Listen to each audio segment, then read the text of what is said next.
The frost had come in the night and gone by 9. That was the worst of all mornings for jumping. The top of the ground was soft, and the ground under it was iron. Eloan had known that since she was 6, when her father made her stamp her heel into the turf. And listen to the sound it gave back. The field was gathering in the gravel court at Harrowdean Chase. 29 riders, and more grooms in green livery than her father had owned horses in his last good year. She had been a duchess for 6 weeks. She had spoken with her husband on 11 occasions, and none had run longer than 4 minutes. She had not asked to come out this morning. She had been told that she would. They brought her a mare. The mare was gray, going white about the eyes. Her back had dropped. Her hip bones stood up under the hide like the ends of 2 rafters. She rested one hind foot and looked at nothing at all. Somebody behind Eloan laughed and turned the laugh into a cough. Eloan put her hand flat on the mare's neck. She gathered the reins, set her right knee over the leaping head, and said nothing to anybody. Then the pony went past her. It was small and dark, head up, mouth open, going too fast for the gravel. The child on its back was 9 years old. Her hat had gone. Her hands were high and useless. Eloan saw the pony's eye and understood that it was not running from the yard. It was running toward something. Cutter's Bank lay a 1/4 of a mile below, at the foot of the long grass field. It was where the field took the first fence. A groom ran 3 steps and stopped, because a man on foot is nothing to a bolting pony. The mare came alive under her before she asked. Eloan asked anyway. She took her down the outside, over ridge and furrow. The mare answered. She came onto the grass and lengthened, and her dropped back rose under the saddle like a table being laid. The mare answered. A rabbit broke at her feet, and she never looked at it. The mare answered. The ground went false under her near 4, and she found the sound part inside a stride. Eloan did not go at the pony. She went at the line. You do not chase a bolting horse. You cut the corner off it and arrive where it is going to be. Her father had taught her that. Cutter's Bank came up, black thorn on a bank with a ditch on the takeoff side. The field took it every season at the low end by the gate, where the ground was chewed to grease. She did not take the low end. She put the mare at the high shoulder, where the thorn was thin and the ground whole. She sat down into her, shortened her, gave her her head at the last, and said one word. Now, the mare stood off it. She stood off at a full stride further out than Eloan had asked, and came over with her knees folded to her chin like something built for it, and landed running, and did not blow. Eloan had one moment in the air in which she understood that this horse had done this before, and had done it well, and had done it many times. They came down ahead of the pony's line. She set her shoulder against the pony's neck, put her hand on the rein below the bit, and leaned her weight and the mare's into it together. She did not pull. Pulling was for people who had never done this. She turned its head and let it run the circle it had to run, smaller and smaller, until its legs came back under it and it stopped. The child was still on it. That was something. Eloan got down. Her knee had gone somewhere. It was not meant to go at the landing. She put her hand up. Come down to me. Slowly. Let go of his mouth first. She came down into Eloan's arms and stood on the frozen grass, and did not cry. You came over the bank, the child said. I did. Nobody comes over the high end. Breathe. Eloan said in, and then out. Again, the child breathed. Eloan looked over her head at the mare, who had taken herself back to the ditch, and put her nose through the frost and begun, calmly, to eat. The balance strap of her saddle hung loose against the mare's side. It had not been buckled at all. The offside stirrup leather had worn back to 3 threads behind the bar. Eloan noticed both things. She did not think about them. She had a child to get up the hill. She left her whip in the ditch and did not go back for it. She walked the mare and the pony and the child up the long field on foot, her habit torn at the knee, her hands cut through her gloves. 9 and 20 riders sat their horses on the gravel and watched her come, and not one of them said a word. Nobody spoke to her in the yard. They took the pony. They took the child, who was carried off by 2 women, although she could walk perfectly well. A groom came for the mare. Eloan did not give her up at once. She stood with the reins in her cut hands until it became awkward. The hunt went out. She heard the horn thin in the cold, and the hounds going away west, and then nothing. She went to the stables herself. That was not done. She went anyway because she wanted to watch the saddle come off. The head groom was a short man of 60, named Hesketh, with a face like the end of a fence post. He had the saddle up on the trestle. He did not bow. He looked at her hands. "You will want those washed in salt," he said. "It will hurt. Do it anyway." Yes, he turned the saddle over. Eloan watched him run his thumb down the offside leather and stop. "This has been served with a knife," he said. "Not cut through. Served, worn thin, and then helped along so that it would go at the second fence or the third. Not the first, and the balance strap left off. Could that be carelessness?" Hesketh looked up at her for the first time. It could be. It was not. The mare stood in the third stall with a lad rubbing her legs. "What is she called?" Hesketh set the saddle down. "Vesper. She has been over Cutter's Bank before." "Aye, how many times?" "I could not tell you. 50. She was the best mare in this county for 9 seasons, and there is nobody within 40 miles who would say different, nor say it out loud either." Hesketh wiped his hands on the cloth at his belt, slowly, the way men do when they are deciding whether to speak. "She was Her Grace's mare," he said. "The first Her Grace, Duchess Honora." The cold came up through the stones of the floor into Eloan's feet. 4 winters back they took the bank at the low end, Hesketh said. "Everybody takes the low end." The ground let go under her off fore, and she came down on the shoulder, and Her Grace went under and the mare rolled. Her Grace broke her hip in 2 places. She never sat a horse again, and she was dead of a fever the winter, but one after, and there is not a soul in this house who has ever said out loud that those 2 things were not the same. And the mare. His Grace would not have her destroyed. His Grace would not have her ridden. She has stood in the back paddock 4 years, with her feed, in her and her feet done, and nobody on her back, until this morning. Eloan stood in the cold and understood what had been done to her. They had not given her a bad horse.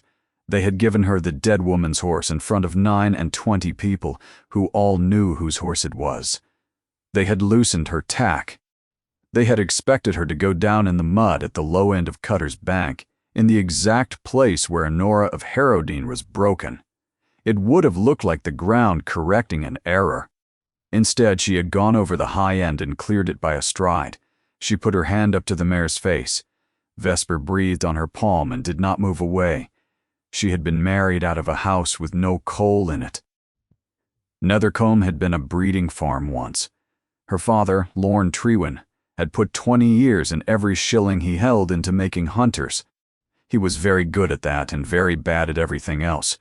And by the time Eloan was 19, there were 4 horses left, all mortgaged, and a bank that wrote once a month in a hand that grew shorter each time. The offer, when it came, was made to her sister.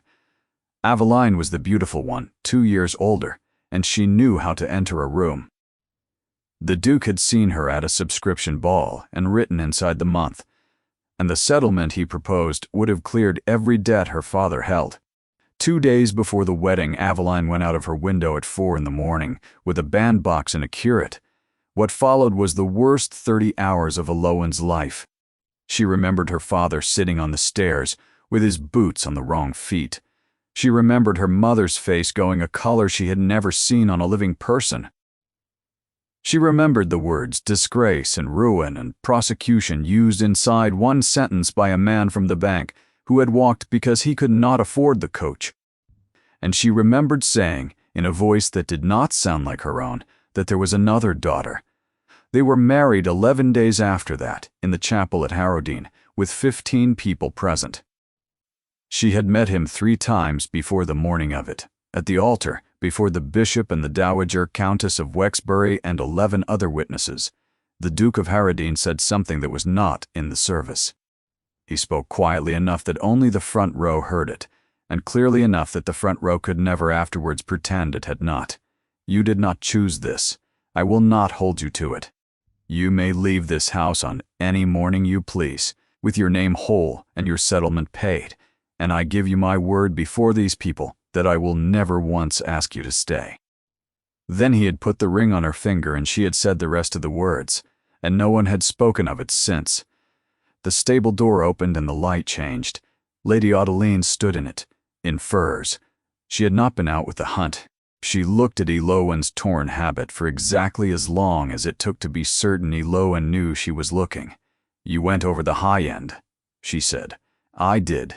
You should not have. She turned to go, and then did not. My granddaughter is asking for you. She will not be permitted to see you. I thought you would rather have that from me than wonder. She went out. Hesketh was carefully oiling a bit that did not need oiling. The footman came at noon. His Grace, he said, would be obliged if her Grace would come down to the stable yard. Not the library, not the drawing room, the yard. The stable yard at noon was empty of men, which meant it had been emptied. Vesper stood on the cobbles in a rug with her head down. The Duke of Harradine stood at her shoulder with his gloves in one hand and his bare palm flat on her neck, and he did not turn round when Eloan came in under the arch. She had washed her hands in salt. It had hurt.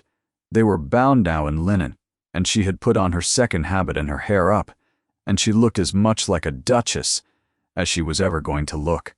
Your Grace, she said, Tamsin is well. The doctor has been twice and says there is nothing the matter with her that a day in bed will not mend.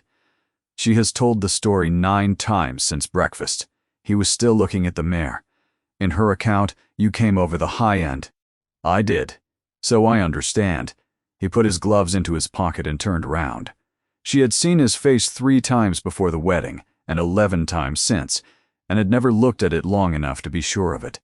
A long face, a heavy jaw, gray eyes set deep, giving away nothing whatever. For 6 weeks she had taken that for coldness. She was no longer certain coldness was what it was. Who put you on that mare? He said. I do not know. You know who was in the yard. I know who was in the yard. I do not know who gave the order, and I will not guess out loud in front of you, because a guess out of my mouth will be treated in this house as a charge. He looked at her. That is well reasoned, he said. Hesketh has shown me the leather. It was served with a knife. Yes. Did you think that I had ordered it? Eloan had not expected the question, and she did not lie, because lying was slower. I considered it for about the length of the field, she said. Then I stopped considering it. A man who wanted me humiliated would not have needed to arrange anything at all. He could simply have let this house go on doing to me what it has been doing for 6 weeks, and I would have gone home by Lady Day of my own accord. Something moved behind his eyes. She was watching for it, and she nearly missed it. Even so. No, he said. I did not order it. I did not know you were mounted until my daughter's pony had gone half a mile. I was on the far side of the court with the master. I heard the shouting. By the time I had turned my horse, you were already at the bank. The mare shifted her weight and put her nose against his coat pocket, and he moved his hand up to her face without appearing to notice. May I ask you something? He said. Yes. How did you know to take the high shoulder? Because the low end has been jumped 900 times, and the ground there is made of old hoofprints and thaw water, and nothing else. The high shoulder has never been jumped, so nothing has broken it up, and the thorn is thinner because it takes the wind. It is not clever reasoning, Your Grace. Any man in your stables could have told you the same. No man in my stables did tell me, and no man in my stables was on that mare. He did not raise his voice at all. How did you know? So she told him. She told him about Nethercombe and the 400 acres of it that had gone one field at a time. She told him about her father, who understood ground the way other men understand weather and understood nothing else on earth. She told him about being 6 years old and made to stamp her heel into the turf and listen, that she had backed her first 2-year-old at 11. That she had schooled better than 40 horses over timber before she was 20, because there was nobody else and no money to pay anybody. That she had been thrown a great many times on ground she knew, which is the only ground worth being thrown on, and that her father's horses sold well in 3 counties because they were sold by a girl who rode them out herself to be seen. It took some time. He did not interrupt her once. He did not look away, he did not shift his weight, he did not fill one of the pauses she left him. And when she had finished, he was quiet long enough that she began to hear the pigeons in the roof of the coach house. "Pa did not know any of that," he said. "No, not one part of it. No, 6 weeks. He said it the way a man reads a figure off a page and checks it against another page. I have asked you about your journey. I have asked you twice whether your rooms were warm.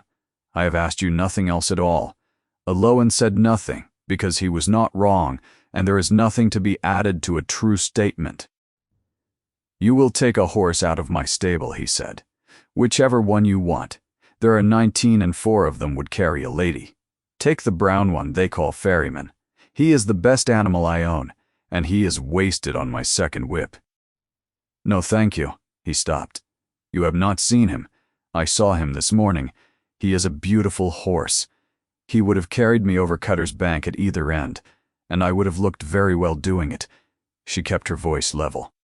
"Your Grace, if I take the best horse in your stable 3 hours after this morning, then everything said of me in this house from now until I die will be that I made a fuss at a hunt and was paid for it. I will not be paid. I have been paid once already, and I am not yet used to it." That last sentence went further than she had meant to go. She did not take it back. He looked at her for a long moment. "Then tell me what you do want," he said. "You may ask me for something. I would rather that you asked. The mare." He did not move. "I do not want to hunt her," Alowan said. "She is 18, and she has stood in a paddock 4 winters, and I would not put her at timber again for anything in this world. I want her to be mine. I want her in the near box where the sun comes in, and her name on the door, and I want it understood by every man in this yard that nobody puts a saddle on her without my leave. That is what I want." The Duke of Harradine turned his signet ring once around his finger. "She was my wife's," he said. "I know that now. Do you know who named her?" "No, Honora did. Out of the evening office, because she was foaled at dusk." He stopped. He had begun a second sentence, and he did not finish it, and Alowan watched him decide against it. "You were asking me for the last horse my wife ever sat upon." "Yes." "Why?" Alowan thought about how to say it. There was no clever way to say it. "Because they gave her to me to be laughed at," she said, "and she took me over that bank as though she had waited 4 years for somebody to ask her properly. And if she goes back into that paddock now, I believe she will understand it. I think that is a thing a horse understands. I cannot prove it to you." He was quiet. Then he took his gloves out of his pocket and put them on, which she had already learned was what he did instead of saying a conversation was over. "I will give you an answer," he said. "When? When I have one." He went out under the arch. The men were back in the yard inside a minute, which meant they had been standing on the other side of the wall for the whole of it. The answer did not come that day, and it did not come the next. Alowan learned in that time how large a house can be made to feel when the people inside it have decided something about you. Her meals came up on trays. The bell was answered slowly. Twice she went down to the yard, and twice the mare was out in the back paddock, and the near box stood empty with its door open, and nobody would tell her anything at all. On the 3rd morning, her maid brought the water in, set it down, and did not go out again. Nesta was 17, and came from the village at Nethercombe, which was the only reason Alowan had anybody in that house she could look in the face. She stood with her hands behind her back. "There was this in your shoe, your Grace." It was a piece of paper folded 4 times, small enough to hide inside a fist. The hand on it was large and careful and ran uphill at the end of every line. Dear Duchess, I am not allowed to see you. Miss Quennell says that it is not her doing. Please will you come up to the schoolroom and tell me how you sat at the bank? I have thought about it every day, and I cannot make it come right in my head. I do not want anything else. Tamsin. There were 3 words in it spelled wrong, and Ilowan would not have altered one of them. Who brought it? Bess out of the laundry, Your Grace. Miss Tamsin gave her a shilling, and Bess is frightened half to death, and I would take it kindly if nobody ever heard her name. Nobody will. Ilowan thought about a child of 9 getting hold of a shilling in a house where she was not allowed a candle after 8, and deciding what she would spend it on. Ilowan sat down with the paper in her hands. 6 weeks in that house. Every letter and note and message she had been given in it had concerned an arrangement. Which carriage? Which hour? Whether she required a fire? This was the first thing anybody at Harrowdean had ever written to her that wanted something only she could give. Nesta. If I go up to the schoolroom, who knows of it? Her ladyship, inside the hour. There is a footman on that landing, and he is her ladyship's man, and every soul in this house knows it. And if I do not go? Nesta looked at the floor, and then, being 17 and out of Nethercombe, looked up again. Then the little one will think, she asked wrong, she said. Ilowan stood. She did not change her dress. She did not do her hair better. She did not send word to anybody in the house, because there was nobody in the house she was obliged to ask. She went out of her own rooms, and along the west passage and up the stone stair to the floor. She had never once been invited onto, and she counted the doors as she went, because nobody had ever shown her which one it was. The schoolroom was the 4th. The door stood open, and somebody was already inside it. The woman who came out of it was about 40, thin, gray at the temples, and so frightened that Ilowan felt sorry for her before either of them had spoken. Your Grace, I am very sorry. I have instructions from her ladyship. Yes, Your Grace. In writing. Miss Quennell blinked. No, Your Grace. Then you have no instructions. You have been spoken to.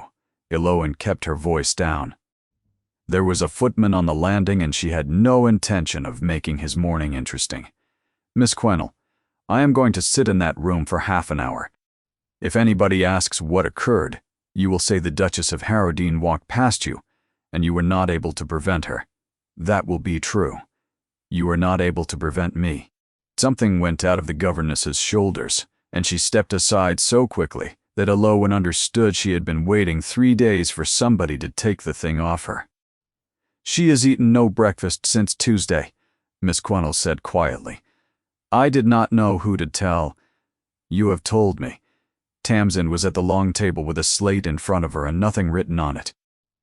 When she saw Ilowan, she went absolutely still, the way children do when a thing they have wanted arrives and they suspect a trick. You came. You asked properly, Ilowan said. That generally works better than people expect. She took the chair opposite, then looked at it, stood up again, turned it sideways to the table and put a cushion on it. Come here. You wanted to know how I sat. Tamsin came round the table so fast she knocked the slate off it. Ilowan sat across the chair with her right knee up as though over a leaping head, her left leg down, her shoulders square to the way she would have been going, and made the child stand at her shoulder with a hand on her back. Here. That is the whole of it.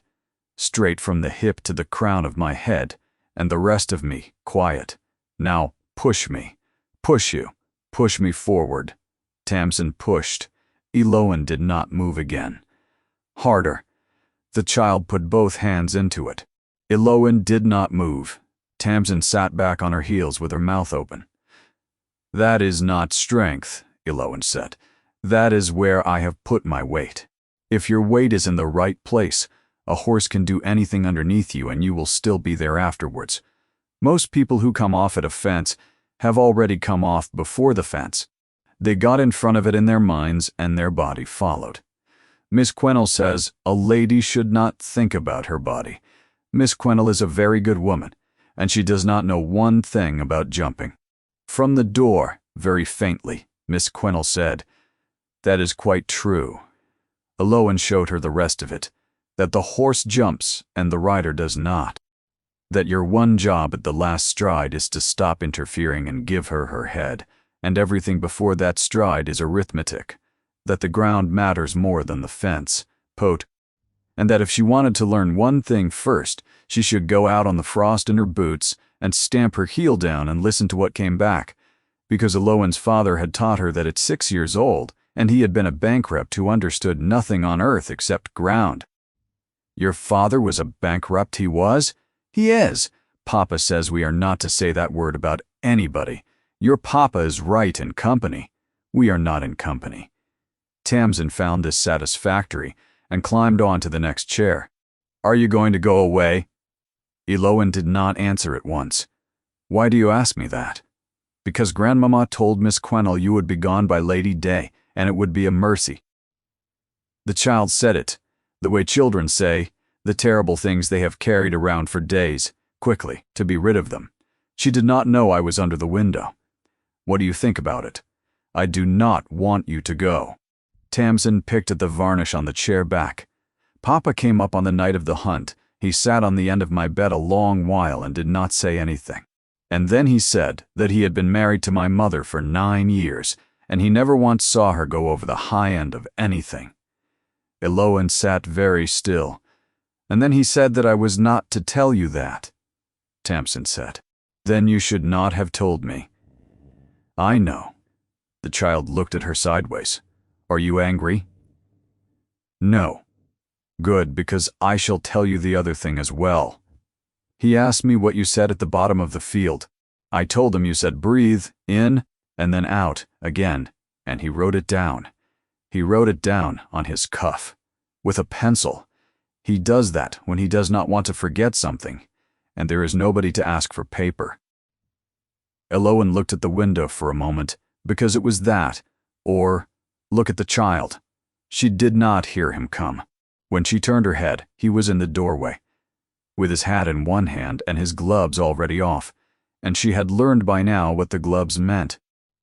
Tamsin flung herself at him, and he put his hand on the back of her head and did not take his eyes off Elowen. "Half an hour," he said.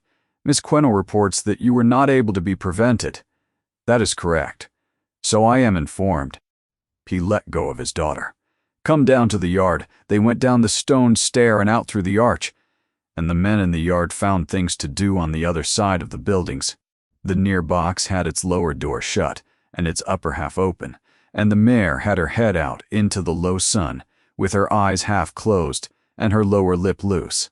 The way old horses stand when they have decided nothing further is required of them today. On the door, screwed into the oak below the bolt, was a brass plate. It had been cut recently. The edges were still bright where the file had gone.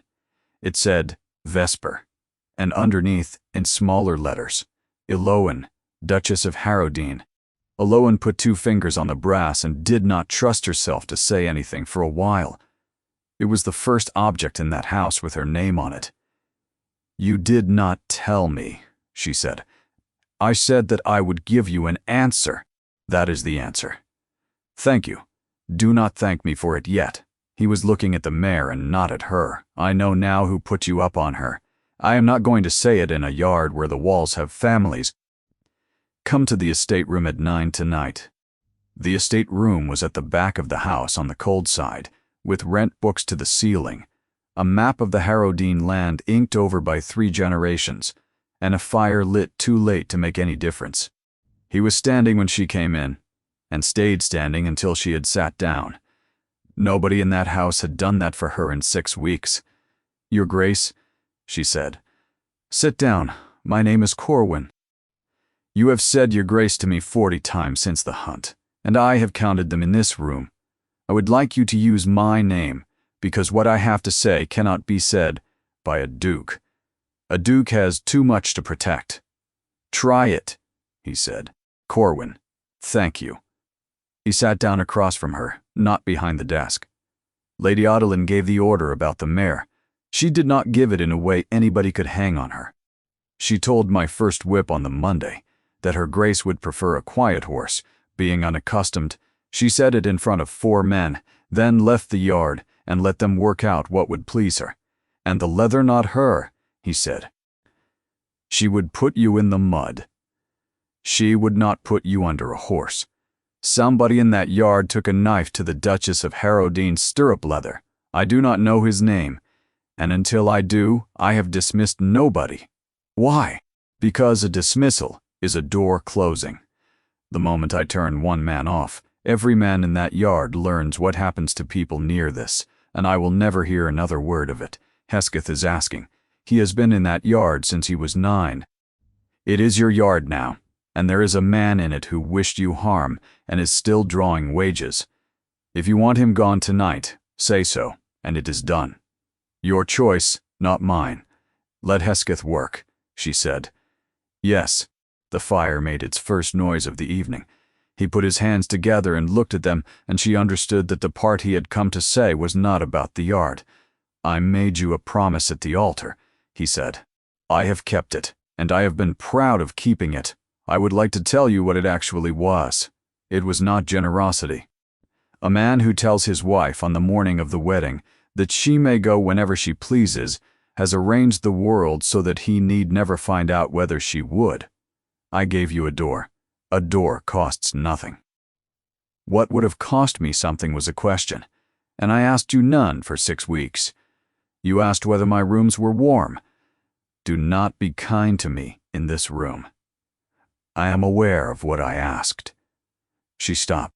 When your father wrote that there was a second daughter, he said, I read the letter twice and I said yes inside a minute, and I did not once wonder what it was to be the second daughter in that letter. I thought of you as the arrangement continuing. I would rather you had that from me than worked it out yourself in 10 years. He turned his signet ring once around his finger. And there is worse, and it is the part I have been sitting here since 7 trying to say without spreading the blame. Then, say it badly. Honora's mother has spent 4 years keeping her daughter alive in this house, and I have let her, because it was easier than telling a woman who has buried a child that the child is dead. Every window in the south front is shut. On the day she died, her mare has been fed 4 years and never once asked to be a horse. He stopped. You were put on that mare by a woman who has the run of my house because I could not face one conversation. Everything done to you here was done inside a silence that I made, not her, me. Eloan looked at the map. I am not asking you to stay, he said. I gave my word in front of a bishop and 11 other people, and I will not take it back on the evening. It becomes convenient. The door is where it was. I want that understood before I ask you anything. It is understood. Then may I ask you one thing? Yes. Why have you not gone? Eloan was quiet for a while. He did not fill it. She had noticed that about him in the yard, and thought it the most unusual thing about him. My mother had a sister, she said, Sabra. She married a baronet in Somerset when she was 19. He was not cruel to her, not once in 31 years. He gave her a carriage and a woman to dress her. He never raised his voice. He never contradicted her, because to contradict a person you must first have listened to her. When she died, I was 15. I stood in the hall of that house and heard 11 people say what a comfortable life she had had, and not one of them could tell me a single thing she had ever wanted. The fire had got hold of the wood.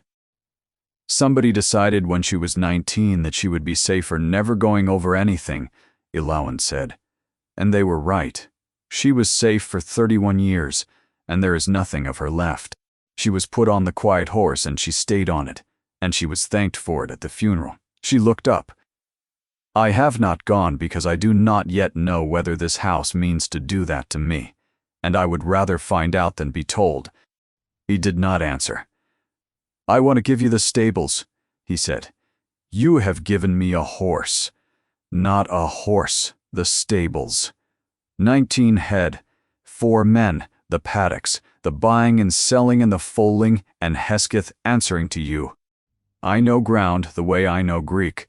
I was taught it once, and I have lost it. You know it. There is nobody within 40 miles who knows it better, And I have that from a man who does not say a thing twice. That is a great deal to hand over. It is the only thing I own that is worth anything, and is not money. You have refused money twice, and I do not intend to offer it a third time." He stood. "You may refuse this as well. Refuse it and stay, or refuse it and go, and I will not think one word the less of you. Take as long as you want." Eloin stood also. "I will give you an answer," she said. He stopped halfway to the door. When I have one." She gave him her answer on the third morning, and she did not use words to do it. At 5:30 she was in the yard with a slate and a stub of chalk, and Nesta holding a lantern, and she went down the line of 19 boxes and made Hesketh tell her every horse in it, age, breeding, what it had done, what it had cost, what it ate, and what was wrong with it. Because there is something wrong with every horse, and a man who tells you otherwise is selling. It took until 9. When they came out into the light at the end of it, Hesketh looked at the slate and then at her. "You have put a query against Ferryman. His near hind fills by the 3rd day after work, and nobody has looked at it, because he is the best horse in the yard, and no man wants to be the one who says so." Hesketh was quiet for a moment. "I have been in this yard 51 years, he said, "and I have never once been asked what was the matter with all of them at the same time. You have. Now, He put his hands in his pockets. "I will tell the men. Tell them I do not care what they think of me until Michaelmas. After Michaelmas I shall care a great deal." The winter went by in a way that no winter of her life had ever gone by before, which is to say that she was tired every night for reasons of her own choosing. She found out in February that the corn was being invoiced at 4 3/10 the bushel, and delivered at a weight that was 9 pounds short, and that this had been so for 6 years. She did not dismiss the merchant. She wrote to Pargeter and told him what she knew and what she had calculated the sum to be, and offered him the choice of paying it back over 2 years, or being told about in every yard between Harrowdean and Exeter. He paid. He also became, thereafter, the most punctual tradesman on the estate. She sold 2 horses in March at Tattersall's for more than the pair had cost together, because she sent them up ridden instead of led, and she went with them, and she answered questions about their legs that nobody had thought a duchess would be able to answer. With the money she bought a plain brown 4-year-old mare with a bad mane and an excellent shoulder out of a yard in Wiltshire that was breaking up. She called her Bramble, and in all that time the door stayed exactly where it was. That was the thing she could not get past, and she turned it over on the long walk down to the paddocks most mornings. He had given his word in front of a bishop that he would never ask her to stay, and he was a man who kept his word the way other men keep money, and so he never would, which meant that the only person in that marriage who could ever say the thing out loud was her, and she could not say it, because she had come into that house as the second daughter in a letter, and if she asked him and he said yes, she would spend the rest of her life not knowing whether he had said yes because he wanted her or because he was decent. And he was very decent, and she would rather have gone back to Nethercombe and swept a yard. So the vow that had been his cowardice in November had become, by April, her cage. She was aware of the neatness of it. She did not find it funny. They rode out together perhaps a dozen times that spring. He took Ferryman, and she took Bramble, and they went out along the headlands where the going was good, and the thing she had not expected was how much he talked. Not about himself. He asked her things. He asked her why a horse with a plain head so often had a good temper, and whether that was true or only believed. He asked her what her father had done when a young horse refused, and she told him, and he asked what her father had done when he was wrong about a horse, and she had to think for 1.5 miles before she answered that.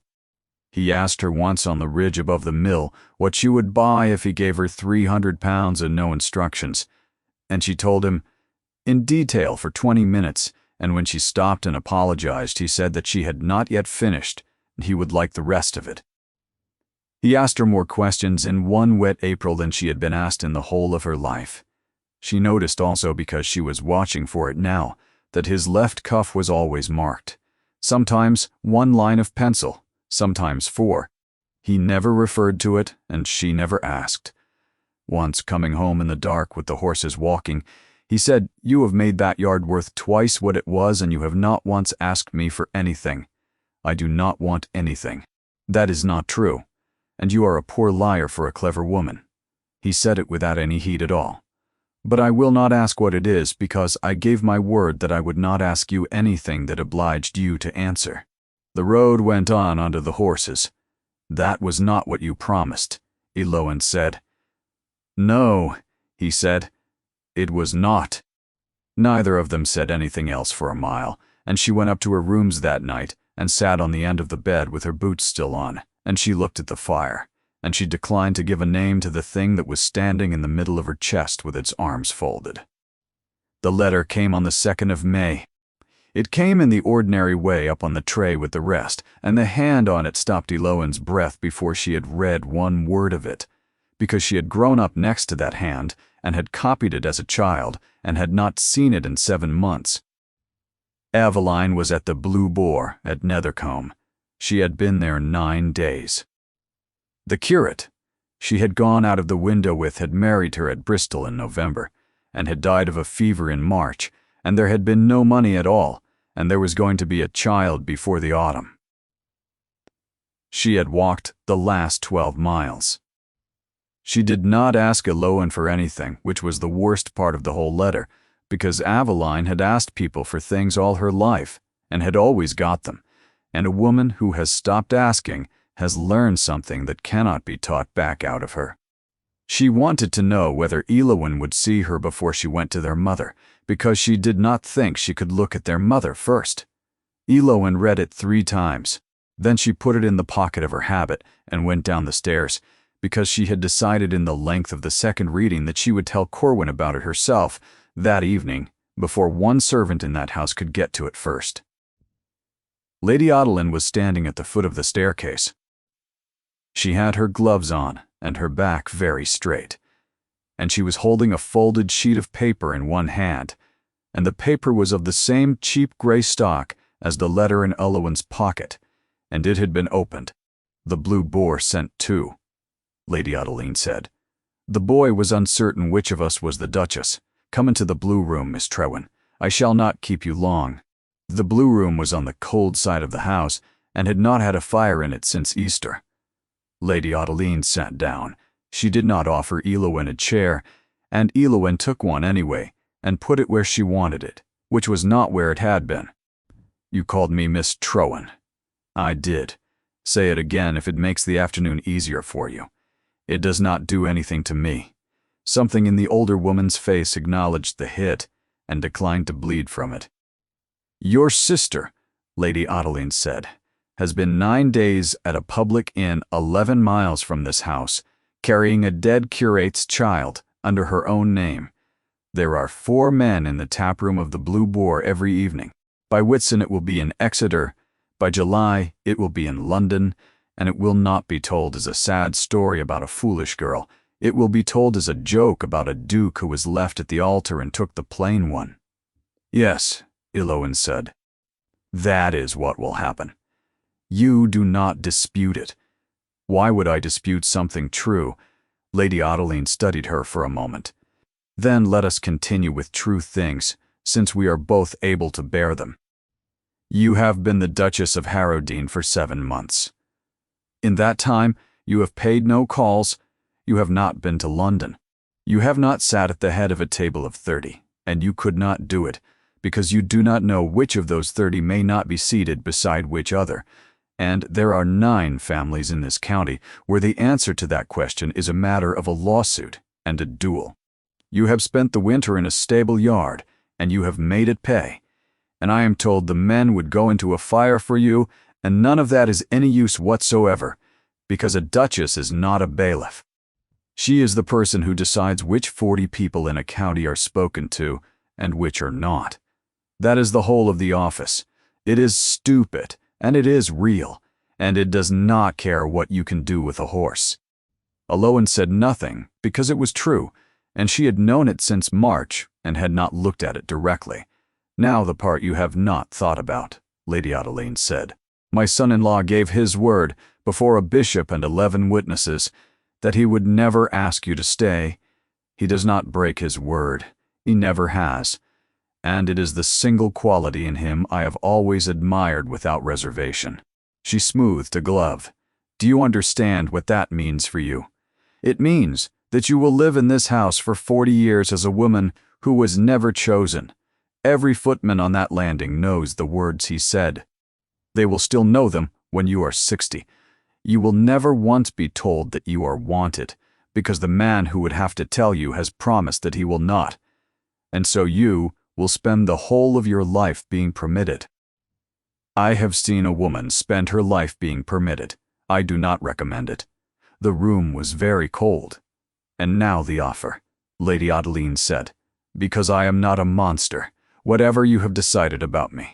Your sister and her child can be in Bruges before the end of the month, with a settled income and a widow's name that nobody in England will trouble to check.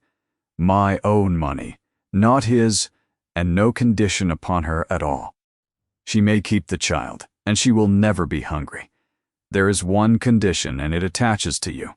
You go before Michaelmas, quietly, of your own accord, for your health, and you never come back. He will not ask you to stay, so nobody will ever be able to say that you were sent. Eloan looked at the empty grate for a while. That is a good offer, she said. It is an excellent offer.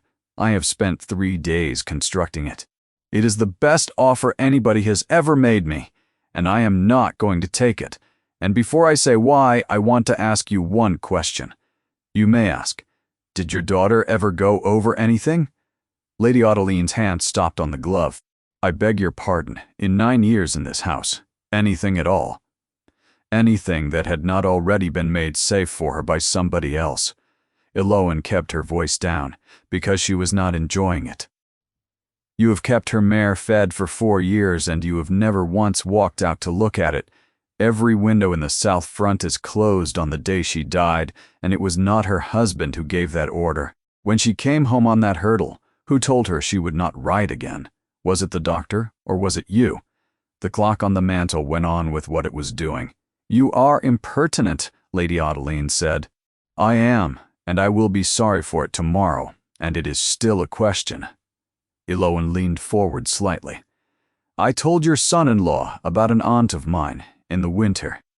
She married at 19, and she was kept perfectly safe for 31 years by people who were kind to her, and when she was buried, there was nobody left alive who could name one thing she had wanted. I did not understand until this afternoon that I had been describing your daughter as well as my aunt. That has nothing to do with my daughter. Then tell me one thing she wanted. Eloan said one. Not one thing she was given. Lady Adeline did not answer. She did not look away either, and Eloan was to remember that afterwards and to think better of her for it than she expected to. I will not take your offer, Eloan said, because you have offered to buy my sister with my absence, and if I sell her that way, she will find out inside 3 years. And she will spend the rest of her life knowing that her comfort cost her sister a house. I have not the least intention of putting that on a woman who walked 11 miles in March. I shall deal with Aveline myself. It will be worse done, and it will be cheaper, and it will be mine. You will make a scandal. I shall make a considerable scandal. You have my word on it. Eloan stood up. And I am not going before Michaelmas, and I am not going after Michaelmas, and if I ever do go, it will be on a morning of my own choosing, and I will tell you the day myself, so that you need not have it from a footman. She had got as far as the door when Lady Adeline spoke again, and she spoke quite differently, and Eloan understood at once that this was the thing the whole afternoon had been built to hold up. Duh! You should know one more true thing before you go and be brave in a corridor, she said. 4 days after the hunt, my son-in-law came to me in this room and asked me whether it was possible for the marriage to be undone. He asked me what it would cost and who would have to be spoken to. He sat in that chair you have just moved, and he asked me how a man gets out of a marriage he entered in November. Eloan did not turn round because her face was not hers at that moment, and she was not going to lend it to anybody. "I have not lied to you once this afternoon," Lady Odeline said. "I would be obliged if you would remember that when you are deciding what I am." Eloan went out. She walked the length of the West Passage and up to her own rooms, and she was steady the entire way, and she shut her own door before her legs went, and she did not cry, because crying would have been a use of energy she was going to need. She did not ask him, and then she could not, because he went to London on the Thursday morning. It was not a flight. It had been arranged 3 weeks. He came to find her in the yard before the chaise was brought round, and told her the business of it, and she stood there with a hoof-pick and said the right things, and asked him nothing, and he looked at her for slightly too long, and then he went. She counted the days after that without meaning to. On the second day, she rode to Nethercombe, and got her sister out of the Blue Boar. Aveline was thin in a way that had nothing to do with fashion. She stood up when Eloan came into the low room, and did not seem to know what came next. Eloan had prepared for a scene the whole way, and there was not one. Her sister said, "You came," and Eloan said, "Get your box." And Aveline said that she had not got a box, and that was the worst moment of the day. She took her to the keeper's cottage at the bottom of the beeches, which had been emptied 2 years, and had sound slates and a well. She sent Nesta down with linen and coal, and told the household that the cottage was let and the tenant was not to be discussed, which meant it was discussed for a fortnight, and then, remarkably, stopped. On the 4th evening she sat with her by the fire. "You took my place," Aveline said. "I took the place you left." "Yes." Aveline turned her wedding ring around. "I have had 7 months to find a way of saying this. That does not make me sound worse than I am. There is not one. Was he kind to you?" "Yes." "Then I am glad it was you, and not me." Aveline looked into the fire. "I shall never say that to another living person, because it is a monstrous thing to be glad about. But I am. I know.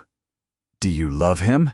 Eloan did not answer, and her sister, who had never been able to read a room, read that one perfectly, and did not ask again. On the 6th day, Hesketh found her in the office and shut the door, which he had never done. "I have got it," he said. It was Kester, the second whip. He put his cap on the desk. "Your Grace, he did not do it to hurt you. He did it so you would not get to the fence. Say the rest." He was second boy the day her Grace came home on the hurdle. He was 14, and it was him that walked at the mare's head up from Cutter's Bank, and he has not been right about that mare since. When he saw you put up on her, he went round the back of the buildings and was sick. Then he came out with a knife and served that leather, because he reckoned it would part at the first fence and you would have to pull up and get off, and then there would be no more of it, and nobody would be carried home. Hesketh looked at the wall.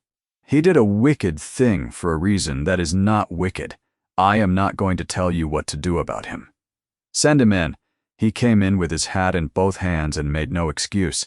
She let him get to the end of it.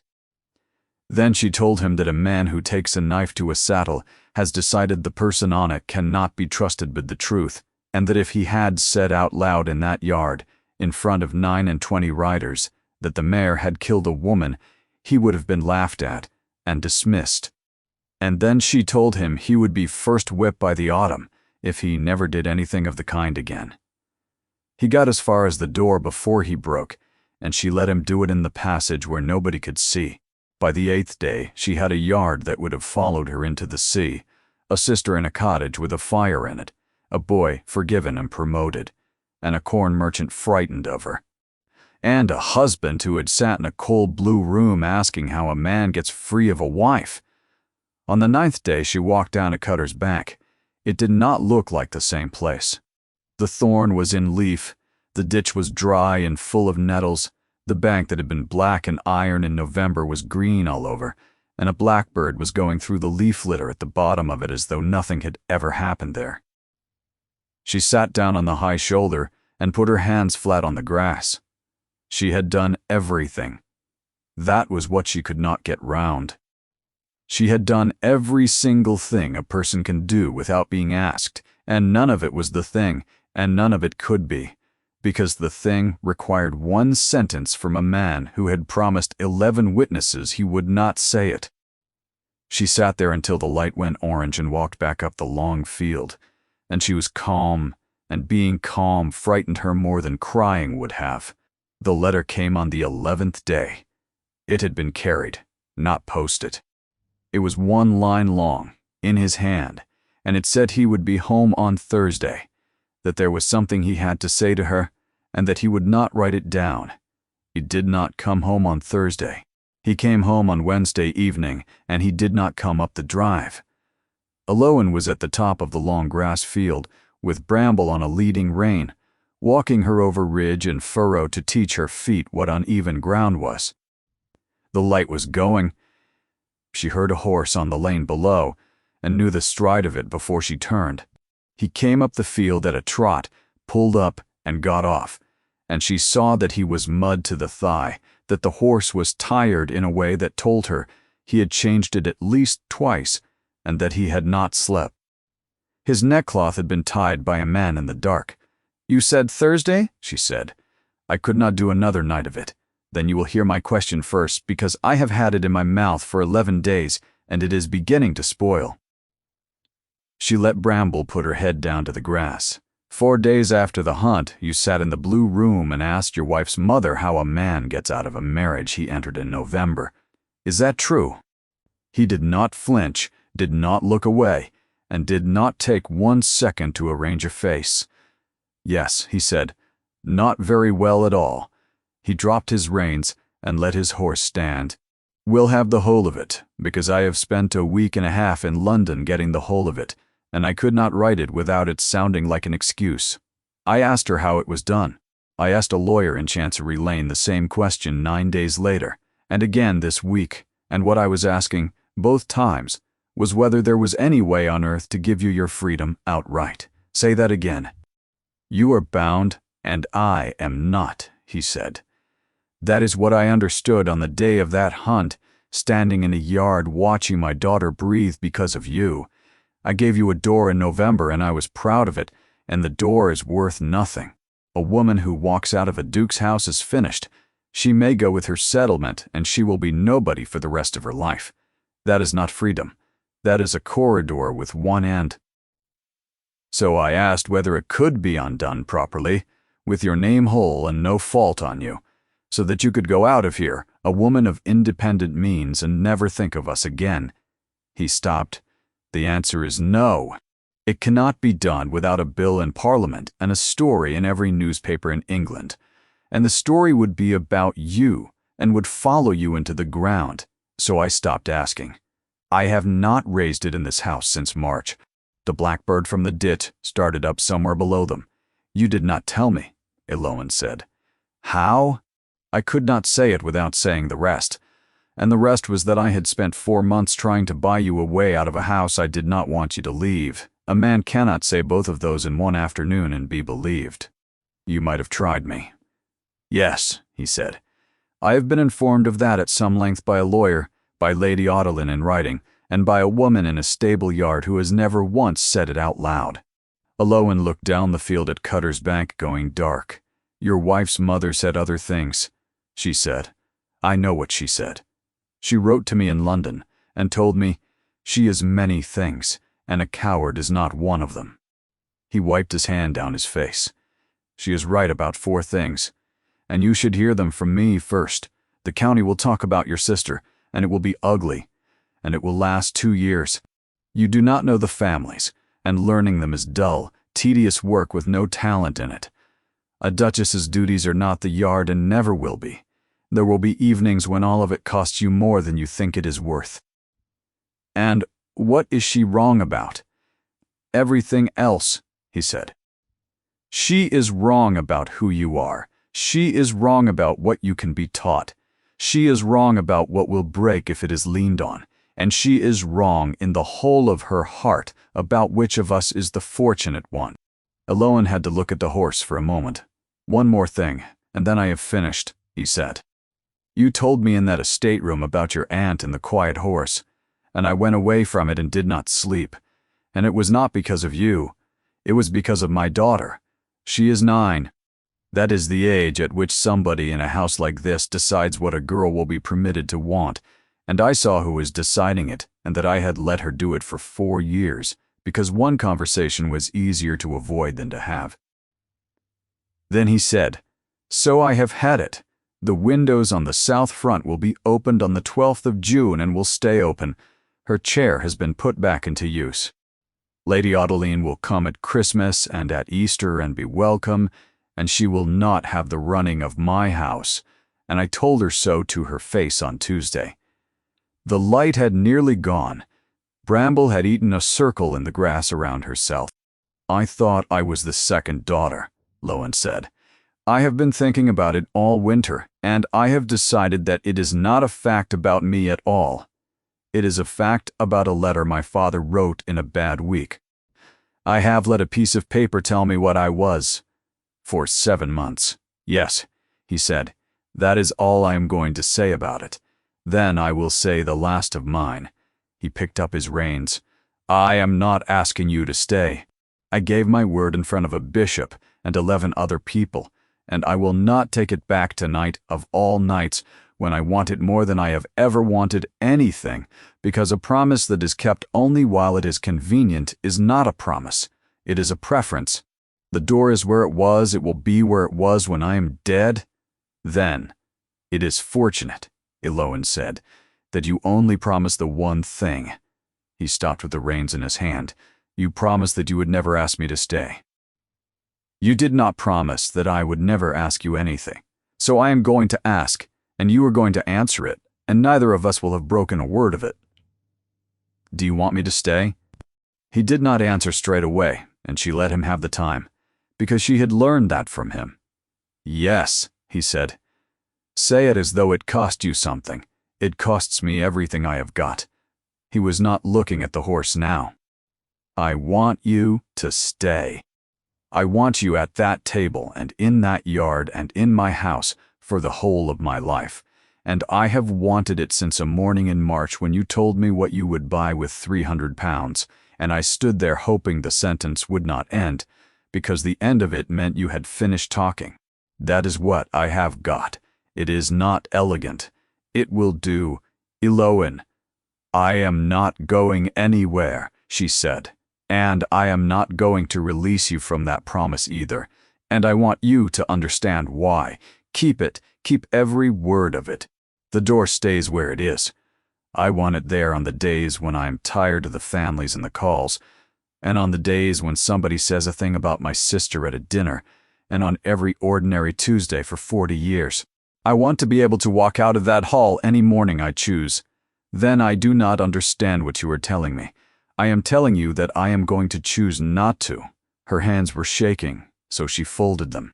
"Being permitted is only a terrible thing if nobody ever asks. You have asked me 1,000 questions since February. You wrote down what I said to a frightened child on a wet cuff. I have not been permitted in this house since the middle of Lent. I have been wanted, and nobody told me, because the one man who could tell me had given his word. He stood there in the last of the light." Then he put out his left hand and turned back the cuff of his coat. The linen underneath was written all over. Not one line, not 4. Pencil in every direction and every weight, some of it months old and rubbed nearly out, some fresh and black, the whole of it laid over itself in the way of a man who has run out of clean space and gone on anyway. Elowen leaned in to look. She could read perhaps a third of it, and she stopped at the 4th thing because she could not go on. "How long have you been doing this?" "Since the 11th of November, he said. "You said a thing to my daughter in a field." I had no paper. She reached out and did not take his hand. She turned the cuff back down over the writing, smoothed it flat with 2 fingers, and did up the button at his wrist, which took her a moment because the linen was stiff with mud and her hands were not steady. "Come in," she said. "You are filthy and that horse has done 50 miles. They walked down the long field in the dark, leading 2 tired horses, not touching, saying nothing, and Eloan thought she had never in her life been so entirely awake. The opening meet came round again in November at Harrowdean, and the frost that morning had come in the night and gone by 9. There were 60 in the gravel court this time because word had got about the county, and half of them had come to look at her.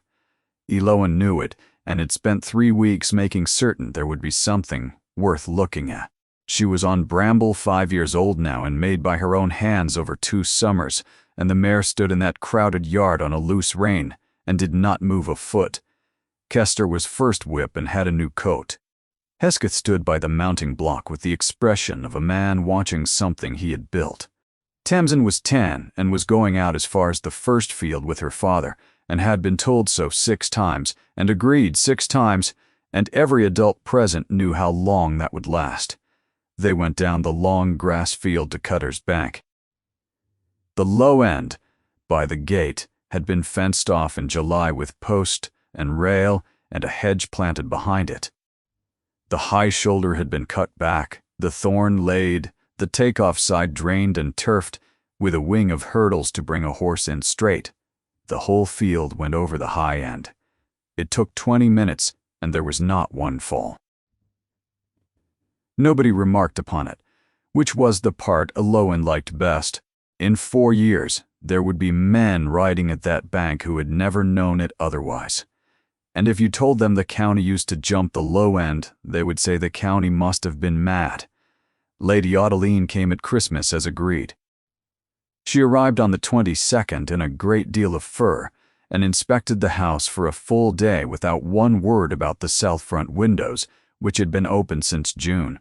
On the second evening, she found Eloan alone in the small drawing-room, and sat down without being invited, which was the nearest thing to affection she was ever going to be shown. "My son-in-law repeated something to me in the spring," she said. "Something you said about quiet horses. He should not have repeated it. I have thought about it for a year." Eloan waited. "I did put my daughter on one." Lady Ottiline looked at the fire. "She never once asked me not to. That is the part I have been turning over. It did not occur to her to ask, and it did not occur to me that she might, and she was 31 when she died, and I cannot tell you one thing she wanted, that I had not already decided she should have." A pause. "You would have asked. You would have gone on asking, until I gave way, and I would have disliked you for years, and then given way. Lady Ottiline, I have not withdrawn anything else I said in that blue room. Your sister was talked about for 2 years, and it was ugly. You have learned the families badly, and will be learning them for another decade." She stood up. "I was wrong about one matter, about which of the 2 of you needed protecting. Good night." She never spoke of it again. But at the county assembly the following March, when Lady Cardew observed that it must be very interesting for the Duchess of Harrowdean to have a sister in a keeper's cottage, Lady Ottiline said, in a voice pitched to carry to the musicians, that she had been mistaken about the Duchess of Harrowdean once, in her own house, to her face, and that she was not a woman often mistaken, and had no intention of being corrected on the point by anybody in Devon. Lady Cardew was not asked to Harrowdean again, and nobody ever told Eloan who had arranged that either. There was one more thing, and Eloan found it out by accident that second autumn. She had gone to Nethercombe for 4 days because her mother was ill and then not ill, and on the last morning she walked out to the yard with her father at 6:30, as she had 10,000 times as a girl. There were 4 horses in it. She stopped in the gateway. There had been 4 horses in that yard on the day she was married, and everyone mortgaged to a bank in Exeter, and she had assumed for 2 years that they had gone with everything else, because her father never wrote about the yard and she had never asked, out of a cowardice she was not proud of. "Papa, whose are those?" Her father put his hands in his pockets and looked at the wall. "They are not mine," he said. "Whose are they?" "A man came in the week after your wedding. He came on foot from the crossroads because he did not want a carriage seen in the lane. Lorne Trewin was 70 and had not got any better at saying difficult things. He bought the 4 of them off the bank direct and paid 4 times what they were worth. Then he had a paper drawn up, and left it on that windowsill, and it said the 4 horses were to remain at Nethercombe for the natural term of their lives, kept and fed and shod at his expense, and that I was to have the management of them and answer to nobody. Eloin did not say anything. He would not give a name, her father said. He said it was a private arrangement, and there was no need of one. But I have bred horses for 40 years, and I know what a man's hands look like when he is telling the truth about a horse, and I am not a fool, Eloin, whatever else I have been. Why did you never write it to me? Because I could not think how to put it. He rubbed his jaw. A man buys 4 broken-down horses at 4 times their price, so that his wife's father will have somewhere to walk to at 6 in the morning. A bankrupt with no horses in his yard is a bankrupt for the rest of the day, girl, every day. From the moment he opens his eyes. He stopped. I did not know how to write that to my own daughter without sitting down in the road. Eloin leaned on the gate and watched the 4 of them at the hay. She mentioned it in December, in the small hours, when they were the last ones up and the fire was down to the red. The horses at Nethercombe. He turned a page. What of them?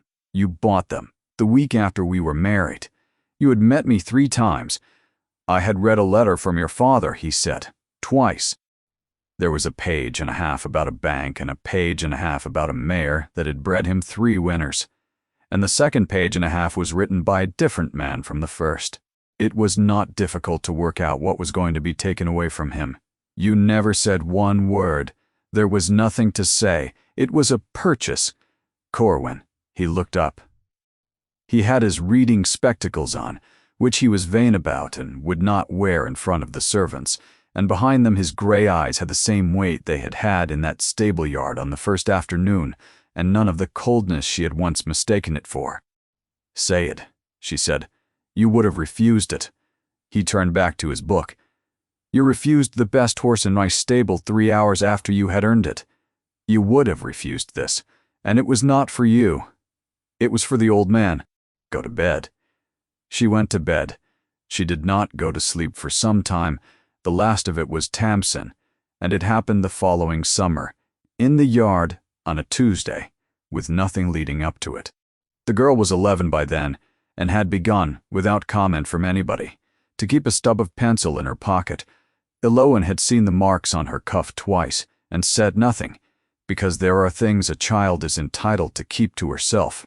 But that Tuesday, Tamsin came across the cobbles with her sleeve turned back to show off a diagram of a horse's near 4 she had drawn to settle an argument, and Eloin saw that the linen underneath was written all over, months of it, gray and black, over and across, the way a person writes when there is no clean space left.